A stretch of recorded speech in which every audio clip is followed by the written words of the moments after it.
ଧାନ ମଣ୍ଡିକୁ ନେଇ ରାଜରାସ୍ତାକୁ ଓହ୍ଲାଇଲେ ଚାଷୀ। ଚାଲିଛି ଆନ୍ଦୋଳନ। ଚଳିତ ବର୍ଷ ବହୁ ଘାତ ପ୍ରତିଘାତକୁ ସାମ୍ନା କରି ଚାଷୀକୂଳ ଧାନ ସଂଗ୍ରହ କରିଥିଲେ। ରାଜ୍ୟ ସରକାରଙ୍କ 800 ଟଙ୍କା ବୋନସ୍ ପାଇବା ଆଶା ଥିବାବେଳେ ଧାନ ମଣ୍ଡିରେ ଧାନ 24 ତାରିଖରୁ ନ ଉଠିବା ଯୋଗୁଁ ଆଶା ମଉଳିବାରେ ଲାଗିଲାଣି।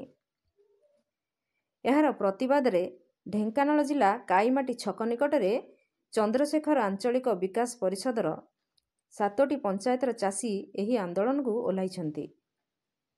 ଢେଙ୍କାନାଳର କପିଳାସ ମୁଖ୍ୟ ରାସ୍ତାକୁ କରିଛନ୍ତି ଅବରୋଧ। ଯଥାଶୀଘ୍ର ଏହାର ପ୍ରତିକାର ନହେଲେ ଆନ୍ଦୋଳନ ଆହୁରି ତୀବ୍ର ହୋଇପାରେ। ଢେଙ୍କାନାଳରୁ ସୌମ୍ୟରଞ୍ଜନ ମହାନ୍ତିଙ୍କ ରିପୋର୍ଟ, ନାଗରାଜ ନ୍ୟୁଜ୍।